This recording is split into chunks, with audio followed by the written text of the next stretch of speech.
I'm just retweeting. We are back with another little episode. That little squeal was my nephew. Sorry about that. You have a nephew? I have a nephew. I mean, he has paws and a tail and he barks, but yes, I have a nephew. Oh, it's a dog. No, it's actually a human with a bit of a deformity. So anyway, no, I'm kidding. I'm joking. You guys, we have a game tonight. But first, before we get there, we're going to chat. You know what we need in order to chat? We need quick chat. We need people in the chat chatting. We need people chatting. So, chatting. Bum. Or I'm going to start doing ASMR, which I don't think anyone wants to see. No. Not me. You know how they do like plucking? Nope. Okay. I need you to hang up and hang out and kind of like make eye contact. I'm retweeting, like I'm quoting, I'm getting everything going on. I'm talking to the top of your head. So there's that. I'm talking to your middle part right now. I got a good middle part. I'm talking to Mikey over's middle part, okay? Okay. Oh, dude, it did. Thanks, man. That is not what we mean by chat. Appreciate that, man. I have to say. It smacked by the third quarter. No. I have to say that was the only prop that did well yesterday. Yeah, I took and it was absolute money. I mean, DeAndre Ayton is going to dominate this series. He is 100%. Let me tell you something, Liv. I bet on Jay Crowder to hit 3 threes. He took 3 shots the entire game. They were all threes. And this is what it looked like.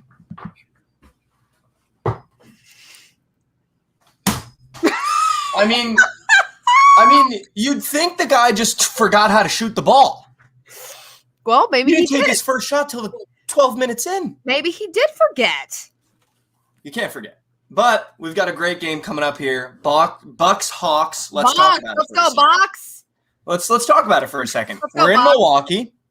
The Hawks have surprised every single team they've played in the playoffs thus far. They have not only beaten the Knicks, but they've went to Philadelphia and beaten the 76ers, who a lot of people thought were frontrunners to coast into the Eastern Conference Finals. Uh-huh. So are you thinking that we're going to see another situation of people underestimating the Hawks? Because people have underestimated them every single series. Please shoot one more time. That's fine. This was, who was it? Jay Crowder? F.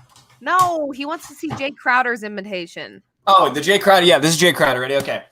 Ready? Devin Booker brings the ball up. Cameron Payne. He's looking for Jay Crowder. He's like, oh, Jay Crowder's in the corner. Jay Crowder's like, yo, I'm in the corner, bro. Right here, dude.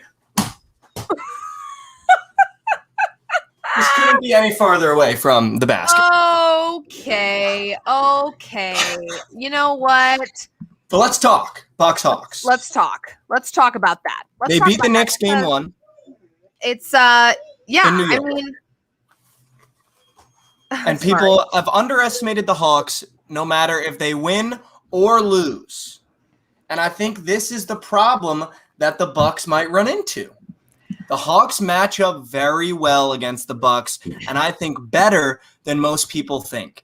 They're +8 right now on the road. Now, I understand Milwaukee, as Brooklyn proved, very hard to beat in Milwaukee. But as we saw in the Nets series, you get a lot of open looks from beyond the arc against a team like the Bucks. Their interior defense with Brook Lopez and Giannis is phenomenal. But I was just going to say the Bucks' inability to have strong perimeter defense is going to be what makes them lose this series, because a Trae Young hot from the 3, even a John Collins hot from the 3, Kevin Huerter, let him get hot. Bogdanovich, Gallinari, these are all guys that they almost play positionless basketball where the 3 is going to be available from every single person that steps on that floor except Clint Capella. But he's an excellent interior presence. So and that is important, because if we see this Bucks team try to improve their perimeter defense as this series progresses, they're going to lighten the load on the interior side of this game, and Clint Capella can dominate a little bit. You feel Yeah, me? and I think Clint's going to find it difficult game one. I do against a Yeah. rotation of Giannis, Brooke Lopez, and I'm sure, I wonder who they're going to put PJ Tucker on because they showed last series that PJ Tucker can really go out there and maybe not defend well, but make life really difficult for the best player in the world in Kevin Durant. But I think, game one, you probably match up Drew Holiday with Trae Young because I think Drew Holiday is one of the best defensive players on guards in the league. But it's going to be interesting. Where does PJ Tucker fit in this rotation? Who on this Hawks team is he going to guard? Is he going to be on John Collins? Because if he's on John Collins, that makes life really difficult for John because PJ Tucker is just good at making it difficult for you. As we saw with Kevin Durant. Kevin Durant goes off for 48 points, but every shot is difficult. Every single shot was difficult that he forces you to take. God bless you. So I think, it's going to be a great matchup, and I'm excited for it. And I think you and I have found some sprinkle season props in there. Oh, yeah. Oh, sprinkling. I have to sneeze again, but I don't know when it's going to come. It's just going to surprise all of us. Anyway. All right, I'll lead it off. Yeah. So, go ahead while I wait for this sneeze. So, Bucks, Hawks, these are the two props that I really like tonight, and I will explain both. For my first prop, I really think Trae Young is going to hit 3 threes, and it's minus 119 right now. And as Liv and I talked about before, I believe he's going to have Drew Holiday on him. But as we saw, it is really not easy, but if you have the correct offensive scheme, you're going to get open looks from the three, and Trae Young excels at not only creating his own shots, but working off the ball and getting open shots. So I think Trae Young to make 3+ threes at minus 119, I love that value. I think it might creep into plus money if people keep hammering the under because he did not shoot great against the 76ers from beyond the arc, but I think coming into this Bucks game where the Bucks let up a lot of threes, I think you might see Trae hit that mark. And maybe if you want to tease up for a little bit of juice, 4+ threes doesn't even make me mad. And then for my other prop, I like Chris Middleton over 24.5 points. I think Chris Middleton has finally decided to step up. And I'll be the first one to say it. I was a Chris Middleton hater at the beginning of this year and last year. But I think Chris Middleton against the Nets has finally stepped up and realized, hey, I can create my own shots. And the Bucks, more importantly, trust me to do so. So Chris Middleton over 24.5 points. I like this against the Hawks. I don't see really anyone on this Hawks team being able to match up very well with how slippery Chris Middleton can be. So I like Chris Middleton over 24.5 points. I love it. Bang. Season. Chris Middleton from downtown. F. Huge F. Nick, fix that in post. 11, okay, 20. let me tell you what props I'm liking tonight. Here's the deal. I've got actually they're both from the same side of this matchup. Both Hawks guys. But I have two props that I like tonight. One is very similar to Mikey overs, actually, and it is, again, banking on that lack of perimeter defense from the Bucks. They allow the most three-pointers in the league. I like John Collins, believe it or not, over 1.5 made threes. Now, I know if you're looking at his numbers, you're going, ooh, that makes me nervous. It's for the juice. It's plus money, so that makes me love it even more. But not only do the Bucks allow the most threes, that's a huge factor that played into me wanting this bet, but 3 of the 5 games in the New York Knicks series between this Hawks team, he hit this over. He did struggle against the 76ers. However, they ranked top 10 for threes allowed. So I'm not surprised that he struggled against the 76ers. Another little weird thing is he's going to come out swinging. In both game ones, in quarterfinals and in semifinals, he hit this over. He was hot from the 3. He came out. He was shooting a lot, looking for opportunities, taking more shots in game 1 than he does in the rest of the series. So I think he's going to come out swinging again tonight up against this Bucks team who we all know lacks that perimeter defense. And I think John Collins is going to put the ball up more. I like him over 1.5. And of course, plus money, juicy. You can't not love it. My second one is Trae Young over 9.5 assists. He averages 9 against this Bucks team, 1 game in the regular season. However, he hit this in 5 of the 7 matchups between the 76ers. Like Mike said, he's going to have Drew Holiday on him, who is a pretty solid point guard. And there may be a lot of, I think defense is going to get tight on a guy like Trae Young if the Bucks want to win this game. They know that he's a scorer. So with defense getting tight, he's going to be forced to pass the ball a lot, give up the ball a lot, especially having Drew Holiday on him. So I like Trae Young over 9.5 assists, in addition to that John Collins over 1.5 made threes prop. So those are the 2 props I like tonight. Are you checking yourself out? Because we just saw that. I was looking at the monitor over here. Do you like what you see? I always love what I see. I think that's a big part of, being confident. You got to love what you see.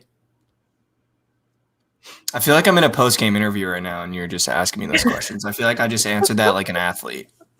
You kind of did. Anyways, Lord. I was also listening to you, and I agreed with you. Do you like? If you noticed, I didn't say a word. I'm shocked, actually. I like both of them. I thought you lost connection, honestly. No, I was listening very intently. Yeah, the John Collins one can make a little. There are some games where he has 0. In the 76ers series, he had 0 3-pointers in a couple games. But again, first game, he comes out swinging in both the series that he's played in. I think he comes out tonight with a cocky attitude and a whole lot of chirping, and he takes a lot of shots from the 3 up against this Bucks team. So I like over 1.5 for him tonight. Again, it's juicy, so sprinkle a little lunch money. Don't go putting your life savings on this bet. But and I think that's important too. Whenever we give a plus money play, that's not a hammer. That's like, this is plus money and it feels good. So just a little sprinkle always works out. And I think, speaking of sprinkles, I'd love to tell you what I think of the Bucks Hawks in terms of picks when we're talking about money line spread and the over under. And I'd love to hear what you think about what I think. So here's what I think, Liv. I really think everyone is still underestimating how deep and how well this Hawks team shoots the ball. And obviously, as I said, deep off the bench they are. And I think the Bucks are going to find that this is a whole nother bag of tricks to deal with than the Nets. And I think plus 8 or 9, which I think it's at right now with the spread, in the playoffs against the Hawks, it just feels like too many points. Now, I know there's an absolute circumstance that Giannis could come out, drop 35 points, do whatever he does. The Bucks absolutely blow out the Hawks, and the Hawks go, okay, we got a game plan. But I really don't see that happening in game 1.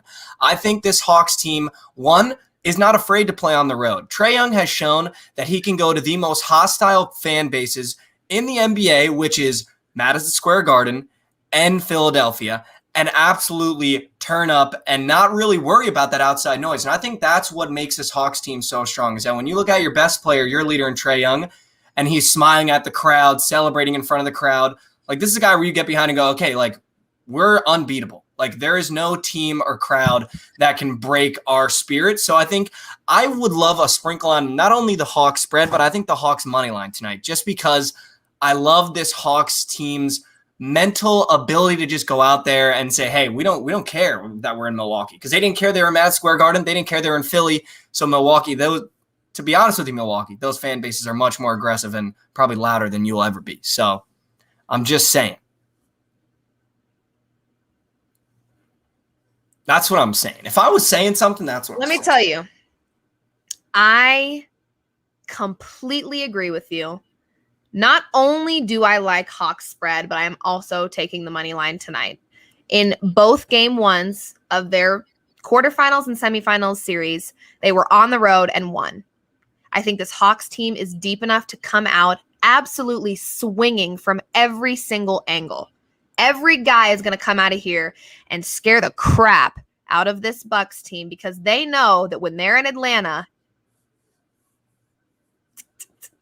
you can't win in the A. I mean, there's just no way winning in the A, man. Point blank, period. There's no way winning in conversation. the A.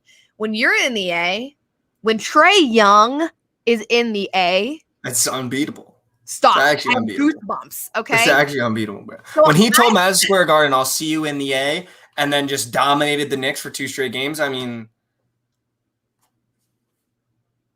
I also want to say that this Bucks team did not look super great to me up against this Nets team, in the sense that I think they rely so much on their offense. And to be honest with you, if it weren't for Kyrie Irving being out and the Nets not playing to their full ability, I don't think that the Bucks would have won that series. Right. I really don't. I think Brooklyn was unprepared. Mm-hmm. That's what I believe. I think they had the talent to win. I think they should have won. I think they played better basketball, but they were unprepared. Right. They let their guard down with this Bucks team. And that little tiny bit of guard that was let down allowed this Bucks team to win the series between the Nets. But you're going up against the Hawks. There is no guard being let down. 0% chance. It's just not The happening. Hawks don't care who they're playing in the playoffs right now. They And don't. so I actually love the money line tonight for this team. I think 8 points is an insult to this Hawks. 8 points is a lot of points when you think about the playoffs. That's a lot of points. That's an insult to this Hawks team who has proven that they can beat the best in the business. Okay. And I cannot wait for that one jabroni that's screen recording both of us talking about this. And when the Bucks blow out the Hawks, they're going to be like, "We're going to Liv and Mikey over talking about the Hawks." You know what? Have fun with that. Until The Hawks should take it to the crib. Until you post your picks on my newsfeed, zip your mouth. No, but really, I like the money line tonight. They're on the road. Both game ones in quarterfinals and semifinals, they were on the road and won. They are coming out with bats. What's understood doesn't need to be explained. Hawks, game 1. Money line. Anyway, let's recap. Bring it back. Our props. Bring it back now, y'all. Beam, beam, beam, beam, beam. Chris Middleton over 24.5. Beam, beam, beam, beam, beam. Trae Young 3+ threes. Beam, beam, beam, beam, beam. John Collins over 1.5 made threes. Bop, bop, bop, bop. Trae Young over 9.5 assists. That was actually fire. Those are the props. That was pretty fire. Anyway, I posted a little video today on the Book It Twitter. Boom. Make sure you're following Book It Sports on all platforms because we're really starting to cook up some very creative content that can only be seen in the Book It world. In the Book It world. So make sure you're keeping your eyes peeled. But I did post a video talking a little bit about one user who was posting on his newsfeed yesterday, all his picks for free, and he went 6-0. So if you haven't downloaded Book It Sports, I'm not sure what you're doing. I don't even need to tell you what it is. Right. We've explained it a million times. You guys know the drill. It's a social media sports betting app, the only one in the industry. Post to the feed. Tail people, post your bet slips, keep a record to see how you're doing. We have a new and improved betting score that shows just the kind of bettor that you are. Are you taking all the, are you taking all you a minus 400 jabroni, or are you in the trenches with the squad taking minus 110s plus 220s? Right. That's what it really shows. And right. And so put your money where your mouth is, because a lot of you be out here doing a lot of this. Put your money where your mouth is. Download the Book It Sports app. Give us a tag. Give us a follow. We will follow you back. We will interact with you. We will tail your picks. We will sweat out bets together. But you guys heard it here first. We are on the Hawks tonight. We will be on Book It, most likely with some exclusive plays as well. Boom. So be sure to check those out. And thanks for joining another episode of... Yeah, this has been Prop Talk. Finger roll for the people. Epic.